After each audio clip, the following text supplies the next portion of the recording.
think I'm ready to go. So I'm Dr. Catherine Butler. I'm based in the University of Exeter.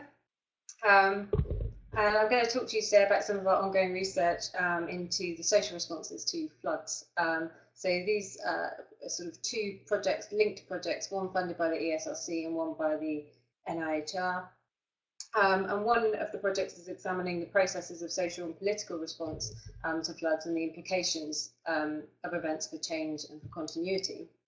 The other one is focusing more on health, well-being and the role of community and individual resilience in addressing those issues in post-flood context. So I'll just acknowledge my colleagues that are involved in the projects with me. So Kate Walker-Springett, Louisa Evans, Saffron O'Neill and Neil Adger, who are also involved in this project, although what I'm going to talk about is very much my own sort of work, so I'll give no blame to them for any errors or my assertions. So today I'm going to tell you a bit about that ongoing research and hopefully offer some initial insights arising from the work being undertaken as part of those two projects. But I just want to flag at this point that the research projects are still very much in the empirical phase.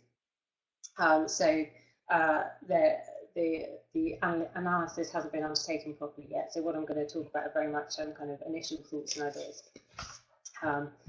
Disclaimer at the beginning there. So just to give you a little bit of context for the research more widely. So the research I'm going to talk about builds from the basis that previous theory has noted how crises or major events kind of offer windows of opportunity for change. And in particular, flooding events have been identified in previous research or analyses as catalysts for change, for the kind of transformation of environmental policy and for human behaviour. But these are also times of kind of high stress and emotional distress, which bring to light underlying conflicts and see these kind of highly charged contestations. So we see social divisions emerging or becoming public at these points when events happen. Because there's been a focus on change in many analysis of the response to crisis, why continuities persist are perhaps less well understood. So questions remain about the kind of processes of framing and reframing problems and solutions that occur in the aftermath of events and determine the extent of change and or continuity, and how they determine, the extent of change and or continuity over the longer term for public policy and practice. So in this context, the research kind of sets out to address questions about processes of social and political response following extreme weather events to better understand the challenges and opportunities for change towards improved resilience and resistance to floods for the UK, and particularly for those more difficult cases where the national funding model for flood defences doesn't offer possibilities for solutions because they're simply never going to meet that national prioritisation requirements. So the project takes as a starting point the importance of understanding the relation between those directly affected, wider publics and those with professional roles for managing floods.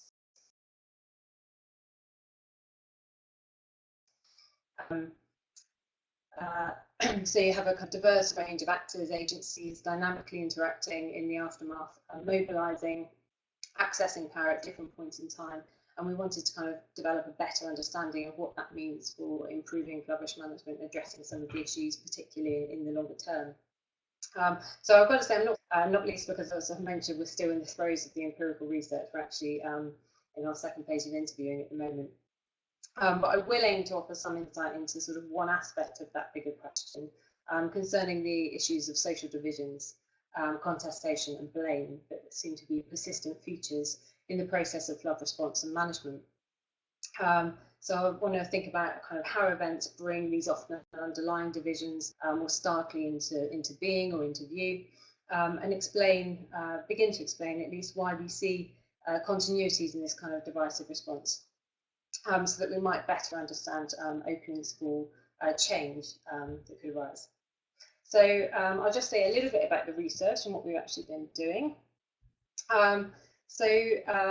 we designed the study to really look at the processes of framing and reframing by actors, and to look at the experiences of flood by actors in different roles in the immediate aftermath of floods, and examine their implications for those processes of change and continuity over time. So it's a case study focused on Somerset, where we're doing, where I'm sure people are aware there was major flooding in 2013-14 and also in 2012. This was particularly prolonged flooding, so for some people the period was approximately December through to March, where floodwaters were entering different people's homes. In total around 200 to 250, depending on whose estimates you look at, were flooded. But also there were large areas of agricultural land, infrastructure, so roads and train networks were affected, and other businesses as well, affected by these floods. Somerset is the case study. We've been undertaking semi-structured interviews with both those that were affected by the floods directly and flood professionals, so people working across a wide range of agencies, both regionally and nationally. So obviously Environment Agency, DEFRA, Committee on Climate Change, the county and district councils, internal drainage boards, the list goes on. So we've been interviewing people in those organisations, and as I said, people that were affected. In terms of the sample for the flood affected people, we've focused on trying to access different kinds of experience, so flooded in your home, flooded in your business, on your land, so forth, as well as a range of demographics and different social characteristics, so dependents living at home, gender, age, and so forth. So those interviews are being undertaken in a kind of intensive longitudinal design. So we undertook interviews in the summer last year, and we're redoing those interviews now with the same cohort of people over this last month and into next month. And so yeah, that work's ongoing. We are also planning, but I won't be able to talk anything about this because we haven't done it yet, a survey of flooded areas to follow up on some of the themes that are coming out of the qualitative research, and explore these issues amongst a wider sample, but also to look at the kinds of issues and things that are coming out in a different area as well. And we think that will probably be Boston in Lincolnshire as a kind of comparative case. So that's planned for the future, but isn't something I can talk about today because it hasn't happened yet. So that's the research. That's broadly what we've been doing. And as I said, what I'll do today is talk about just one aspect, or try to offer some insights from the research pertaining to one aspect of those processes of response in the periods after floods. So I want to focus on this issue of social vision and contestation, flood risk management. So we know that there are persistent societal divisions, controversies, and kind of very conflictual debates in process of response to flooding. This is kind of well established. It was highlighted by what we saw in the processes of response and public debate that followed the 2013-14 floods. And this quote from Colin Thorne here kind of highlights the issue of social divisions as a problem for flood risk management and for creating environmental policies within a governance framework that can recognise some of the social justice issues and the issues in terms of building flood resilience that are ongoing. But this is an issue that precedes these past floods. My work dates back to the 1998-2000 floods, and I've also looked at responses in the 2007 floods. We saw these similar social divisions and blames and processes of blame happening after those floods as well. So these are kind of long-standing, recurrent, and not issues that aren't resolved by current governance arrangements, and it's kind of suggestive of a need for some kind of change in order to sort of address these more conflictual issues. So previous research has looked at these issues in different ways. So social divisions in post-flood context are something that Watmore and Landstrom have addressed with their work with flooded communities. Although their focus is on knowledge controversies, it connects very strongly with this idea of social division. And they take up a particular conception that I want to align with to some extent, which is kind of attentive to this idea of there being an emergent constitution of multiple publics and their political abilities. They're talking about it again around knowledge controversies. But what I want to do is think about the role of flood events in kind of sparking public into being or bringing publics into being, and what that might mean more widely for understanding social divisions in the context of flooding and flood management, how they arise or become public and become entrenched, and also how they might begin to be addressed, which I'll sort of come back to a little bit towards the end. But what I wanted to say was that if flood events represent times when publics can be kind of sparked into being, they have the potential to evoke new relationships and connections between publics, stakeholder groups or professionals, and those in positions of authority and or responsibility. And they also perhaps can tell us something about what militates against those connections and new relationships, and what might help to enhance those possibilities or bring them to fruition. So I'll come sort of back to those kind of questions at the end after I've talked through some of our data. But when I come back to that at the end, I just wanted to flag up I'm going to use some of these social theory ideas and pointing behind me because I think my slides are behind me, but they're not. So the ideas I'm going to come back to at the end are around kind of different modes of governing and forms of governing, how issues get framed and their consequences for how they're treated, and then what that might mean for social divisions, and this idea of social contracts. And again, I'll explain those ideas when I come back to them at the end. But for now, yeah, I need to flag them up. So on publics being sparked into being. So I'm assuming that most people that are interested in this topic have some awareness of what happened in Somerset in terms of social divisions and the responses. But I'll just say a little bit about that to give some context, and especially for those who may not be aware of what happened there. So the kind of publics that came into being, we saw key political actors and public figures very vocal and active around these issues. And this was partly bound up with not just the sort of environmental event, but where it happened. So the area was a conservative, Liberal Democrat constituencies. And the kind of political context was we were seeing the rise of minority parties, which is obviously still ongoing now. So that's and when it happened, so we were in a pre-election year, so there were sort of other factors in there that meant that actors came into being or became part of the debate, not just because of the environmental change, but because of the other political circumstances surrounding when and where it happened. So publics, in terms of citizens and members of the public, were initially actually sparked into being in 2012, when there were also floods in Somerset. They weren't of the prolonged nature of the floods that we saw in 2013-14, but they very much, brought into being a local flood action group, Flooding on the Levels Action Group, which was founded after those floods.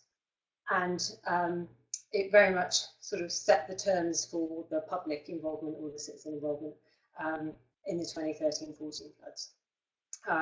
If you actually look at their website, it talks about having called for dredging. There was going to be some dredging. It was already planned prior to 2013-14, but it hadn't been gone through the process of tendering and everything else to be in place when it needed to be.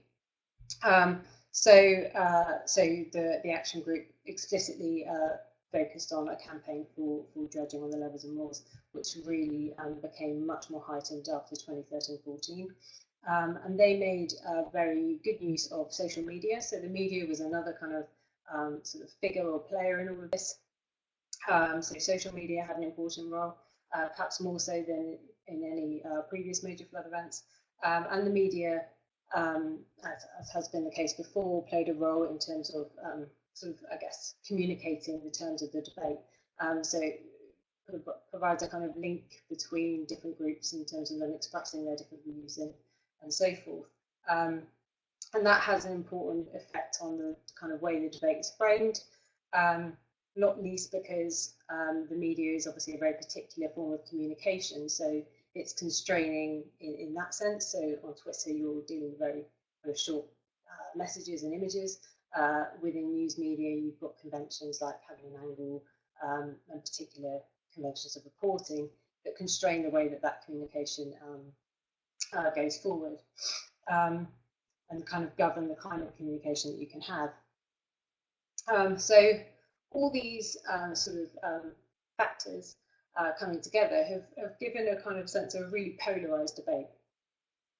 So with kind of publics and experts or professionals on two sides as kind of two homogenous groups, and dredging and not dredging, or for some catchment management of different kind of approaches in terms of the sort of frames of the debate being put across. It's just kind of polarised in two ways. It suggests that it's a polarised debate between two different groups, and it's a polarised debate in terms of these two different positions on what should be done. What I want to do with my first data slide is first suggest that it's much more nuanced, or the kind of the positions around these issues are much more nuanced than might be thought from this picture of the event that we had. And this kind of idea of polarisation, or this picture of polarisation, obscures the nuances between positions and also obscures the multiple different groups that are actually brought into being and part of these debates. So I'm going to talk about that first, and then that will lead me into talking about three more data themes that relate to this wider issue of social divisions.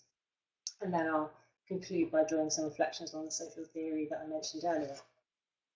So, okay, so on the obscuring nuance. So in this first quote, on the one hand, we've kind of got a perception that the longer term plans for the area have been thrown away, and that any conversation about different approaches have been sort of closed off. But on the other hand, in this other quote, what I want to illustrate is that there are actually a much more nuanced set of positions and views from those that were affected by the flooding than might be expected from that kind of outward-facing public discourse that we've seen. So here the person is talking about the only way we're going to reduce the need for being rescued is that once we put all the adaptation and mitigation in place, then we just learn to live with it and we expect it to come. So they're talking about adaptation and mitigation in terms of climate change, a much wider range of kind of issues and potential solutions being brought into view. And they say, because it feels like all this happens, people get fixed up, and then suddenly we don't know what's going on. So that's just to give one example of this kind of more nuanced set of positions that suggest, sort of counter this idea of a kind of polarised, simplistic debate. And this is to kind of build on that and show again this kind of more nuanced position that are prevalent across our sample and signal, I guess, the possibilities for different conversations moving forward. And I guess possibilities for actually for these social divisions not being as significant as they are at present in determining the outcomes and what actually happens. But at present, and what I want to signal with this other quote is there are obviously still people calling for dredging. That is a position amongst many people. And because the particular way the debate evolved in the early stages, through the media in a highly sort of time-constrained, stressful context, those sort of more polarised aspects of the debate are still prevalent now and have to some extent become quite entrenched, obscuring these other more complex engagement with the issues. So there are kind of issues that, in the ways, perhaps early terms of the debate, then shape and frame things moving forward, making it difficult for other things to happen. That said, it is also apparent that in the Somerset case, new actor coalitions are coming into being. So groups that previously perhaps hadn't been in contact are now coming together to sort of communicate their different positions. And we're seeing a reassemblage of the debates in a less emotionally heightened context. So there's, I guess, some potential there, but then there is this issue that the initial framings do seem to become entrenched and make it difficult for other frames and other ideas to then emerge, even if they're prevalent across across an area and across different groups of people. On to my next slide, where I want to talk about a kind of distance between social actors and different groups, and the mediation of communication, so a lack of kind of direct communication.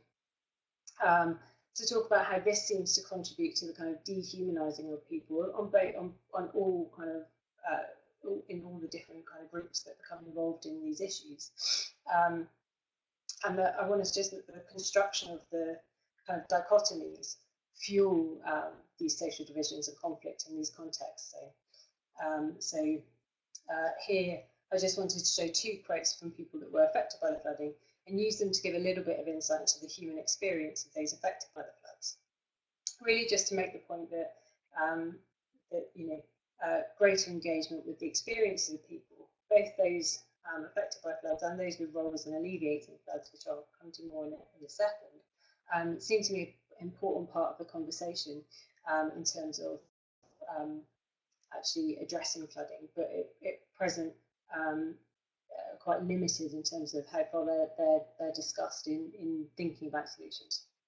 So in this first quote, they're talking about the loss of community, the difficulty of social divisions within communities and between communities in different areas being created through the flooding experience and through the differential treatment of people in those contexts.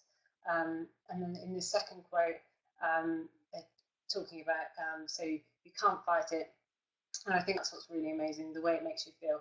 It's safe and lovely and beautiful that you live near this water. And then suddenly when it invades your space, you can't really describe it. It just makes you feel very unnerving and shocked. I would guess I was in shock.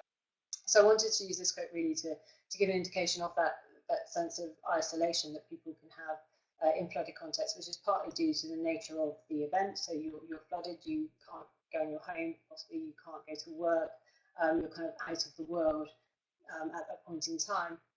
But there's also a sense, and what I want to show with these next quotes is that you're completely distant from any kind of people in authority that would be helping or giving some kind of assistance to the floods. So you get this kind of double effect in terms of feeling isolated and distanced from others that have roles in relation to what's happened to you. So in this quote here, the first person is a member of the public. So I should have said that SH signals a stakeholder and public signals a member of the public in these quotes. So a member of the public saying we weren't, the EA were in denial, no doubt, but they just thought it would go away. And they'd done what they could. And there was one particular chap, and again, this relates to the mediated nature of these relationships. And I think people practically threw something at the television, seemed so arrogant about the whole thing. Obviously didn't have the slightest idea what was going on. So again, it's this sense that, that there's a real a gap between those that are being affected and those that are charged with responsibility. On the other side of things, we've got 2 stakeholders here talking about their sense of, so this person saying the Environment Agency got a lot of media hatred, and on social media they got so much hatred, death threats and everything. We had staff who were getting beaten up trying to put up flood defences. So there's this, sort of really kind of awful experience on the other side of things, and again a dehumanising that kind of underlies and prefaces all of that that interaction. So that's about really on distancing and the kind of othering as a kind of foundation for social divisions. That is something that needs to be, I guess, addressed in a way that. And I guess what I'm suggesting is that events could actually provide opportunities for better relationships or for strengthening relationships as groups emerge, rather than fueling conflict, which is what they seem to at the moment. So what I want to do with my concluding thoughts is just reflect on some different social theoretical ideas and how they might be applied so that we can think about some of these issues in overcoming social divisions. And perhaps building those relationships that seem to be necessary, particularly in those contexts where people aren't going to be able to access national prioritised flood defence money. Although in this case, obviously, it was access, which I'll try to say something about now. So first off, just to say a little bit about the idea of social contracts. So this is a conceptual idea dating back to Kant and Rawls, and various others have used it in contemporary literature to think about environmental problems, and agile, particularly to think about flooding. So social contracts is essentially the idea to explain how social democratic societies work. So there's a real or implicit compact between a civil community and the state, and this defines the rights and responsibilities of groups to each other. So we pay our taxes, go to work, don't break the law and so forth, and government provides us with the basis for kind of our basis to live a healthy life, effectively. Might be one of the kind of unspoken reciprocal agreements that we have between citizens and the state. And contracts are constantly renegotiated through and possibly through perturbations, so things like flood events can see the renegotiation of social contracts. So there's a job to be done perhaps in exploring how publics and those in authority view this social contract in the context of, as it pertains to flooding, to better understand the kind of roots or what underlies some of these divisions, the deeper kind of foundations of some of the divisions that we see arising. So what are the expectations that precede these sort of bursts of citizen action and protest in post-flood events? So that's one area, and as I've said, Neil Adger has looked at this before for pre-2007, so that's something that we will explore as something to unpack some of these ideas as we move forward. But there's also an interesting set of questions around kind of different forms of governing and about how issues are framed and therefore how they're treated as a consequence. So in Andy Sterling's work, he talks about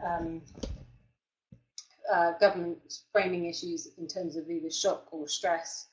And if you frame an issue in terms of shock, it evokes a control response from government. So if you think something is just a shock, it's going to happen, what we need to do is return things to normal, control the situation, and then everything can carry on as normal.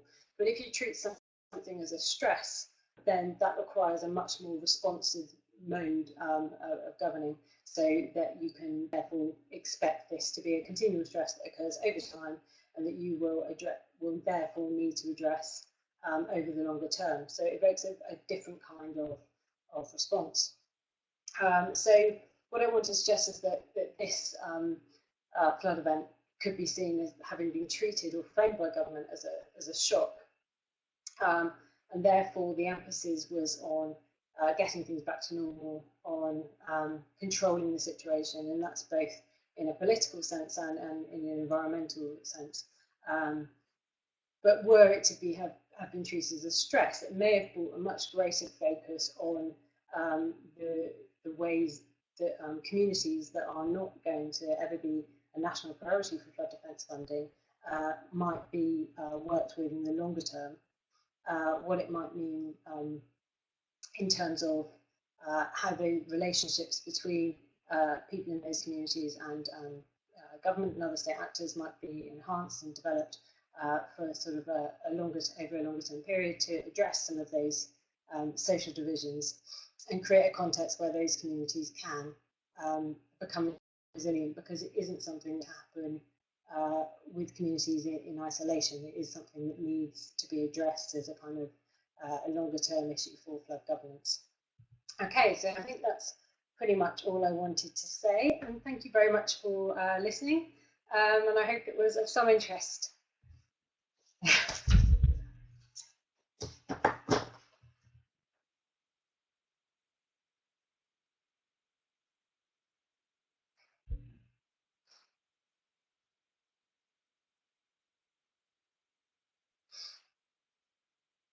So they're just, Catherine has just said thank you to Ian.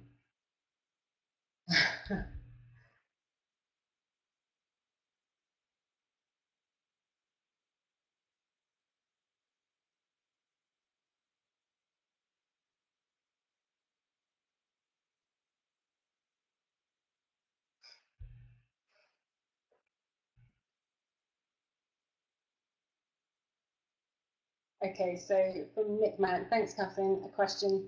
To what extent does the expert-led approach to local flood risk management we have in the UK reinforce the tensions we experienced in Somerset? Yes, I think it does. It does to a large extent.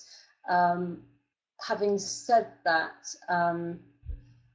I think if we're thinking about again that a sort of, I guess asking that question kind of reinforces this division between that there is a division between experts and publics, which to some extent there is, but what I'm sort of trying to say is it's more complex than that. There are multiple different expert groups with different views. And I guess the other thing to say is that it's not necessarily in the Somerset case and in other cases like that, it's not necessarily about expertise, although it has become about that in the aftermath of 2013-14 because more money has been ploughed into Somerset. So there is a question now about how far expertise is going to be included in, or has been included in how that money is spent. But prior to that, I think it's more a question of cost-benefit analysis than the national prioritisation of funding. So in many senses, in Somerset, the option really was, or the debate prior to 2013 was really do some dredging or do nothing, because citizens were calling for dredging. Some work was going to be done, pinch points and so forth were planned to be done, but yeah, there wasn't really a catchment-based approach that was fundable that was going to happen. So I think it's a bit more complicated. It's complicated by that issue of funding and that issue of national prioritisation, that relationship between experts and publics and the role of knowledge in all of that. I hope that sort of gives you some kind of answer. It's all a bit strange not having actual interaction. So I've got another question. Kirsty Holstead, thanks Catherine. I was interested by how you use the publics. Could you please talk a little bit about what you mean by publics rather than the general public, for example, which is more common to hear about? Yeah, so talking about the general public, I guess that's the sort of more commonplace term. The reason I use publics and many others do is a kind of conceptual recognition that there isn't a homogenous public, that there isn't one public in any national or geographical context, that publics are always multiple. And it's also this thing about them being emergent. So, you know, groups of people or people representing particular perspectives aren't just sort of there all the time. They kind of bubble up and become visible around particular knowledge controversies, around particular events. So yeah, it was in recognition of that sort of literature and that background that I was using publics. Another question, Amanda Rang. Hi, Catherine, just wondering about whether you have a sense of how people feel about what is going on upstream in terms of responsibilities and solutions. Yeah, it's a complicated one because yeah, there is a recognition and actually there have been, I know the Local Flood Action Group have actually been out and looked at some of the upstream work that upstream solutions that could be undertaken in Somerset, so that there is recognition certainly in the interviews we've done that, you know, that upstream management is part of the issue and part of the solutions. But this is an agricultural area, and I guess there's a sort of a feeling that, you know, if you're talking about it in those terms, you're kind of suggesting that the farmers aren't doing what they, as much as they could be doing now. So it becomes quite, there are tensions around that kind of blaming, I guess, or how these things come to be framed in terms of blaming. But yes, it is something that is certainly there in the debates and the discussion. But again, like I've said, there has become this kind of that sort of dredging versus other responses has become a little bit entrenched. But you know, we'll see what happens moving forward because we are still in the midst of things.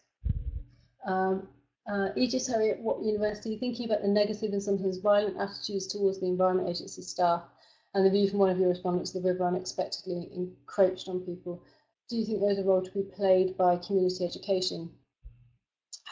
Yeah, I mean that respondent that was talking about it being nice and then it being a shock that they got flooded. I mean, they hadn't been flooded in their home; they'd been there 25 years or more, and they knew the people that lived in the house previously, so they'd never been flooded before, but they knew the landscape flooded, so it was quite normal to see the waters coming up.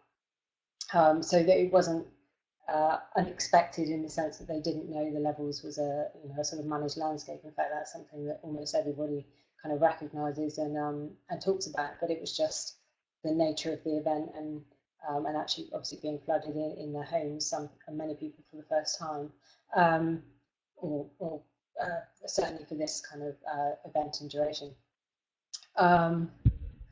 But in terms of the kind of the violence attitudes, I mean, I think I'm not sure it's about community education. I think it's, but I mean, it depends what you mean by that in a way. It's definitely about dialogue, I think, and exchange. It's certainly not about sort of going out and giving speeches and telling people what they should know. And I think that actually fuels some of the social divisions that we see emerging, because people think they're being kind of, preached to or told that they don't understand something that they feel that they have valid positions and knowledge about. So yes, definitely community engagement maybe is better, but so there's definitely something that needs to be done in terms of building those relationships, so that when floods happen, we don't see this kind of really aggressive reaction. But again, this was partly because of the two flood events in close succession that determined the nature of this particular event. Okay, Nick Mann, did you get a sense of the publics of the Somerset levels were seeking a greater ability to participate in the decision making that surrounds their flood risk?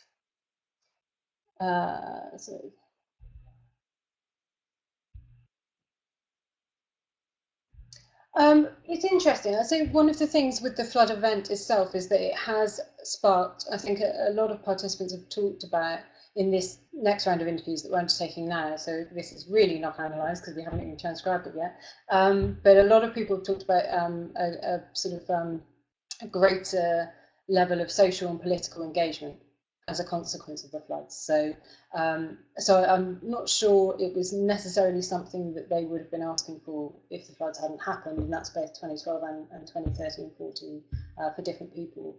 But certainly, yes, now people would very much like to have an involvement and have a better. Some people have even actually directly said that and said that they would like to be involved in the development of the Rivers Authority, for example, which has been set up in Somerset. But haven't felt like they haven't had much access to those processes. Okay. John Rowland, greetings from Somerset. Interesting that a number of issues raised are not new. Yeah, as an EA person is at the sharp end. Public engagement now, over 170 meetings, so a big part of our work is on the ground as well as public engagement. Yeah, I recognise that. I'm not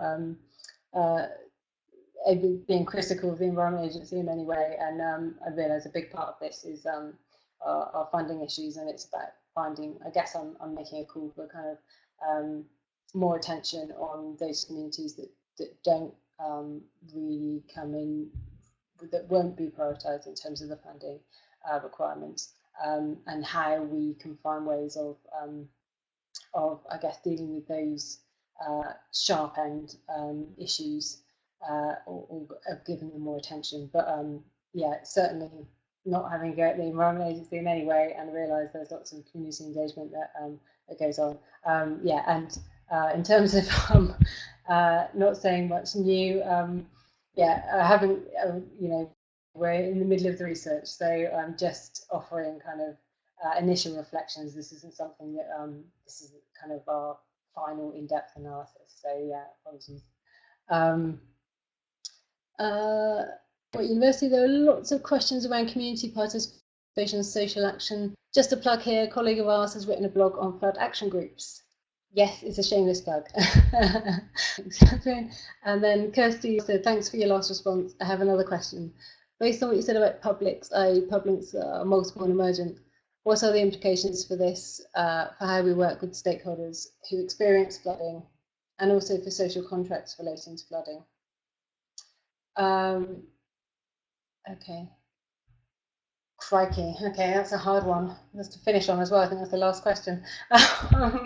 Yeah. Yeah, just apologise. Sorry. Yeah. So yeah. I work with stakeholders. Yeah, I guess what I was trying to guess at, or sort of partly, was that if events which they do kind of bring spark publics into being, then you kind of have a point at which you can, I guess, access or identify groups that you can form relationships with. So I guess I was trying to sort of get at if there was a way of, yeah, yeah, in terms of social contracts relating to flooding, I'd have to give that more thought. I can't answer that now. It was more just to flag it up as something that we were interested to explore in terms of those sort of things that underlie the divisions that arise. But yeah, and yeah, I've just had the message, thankfully, so I can wrap up.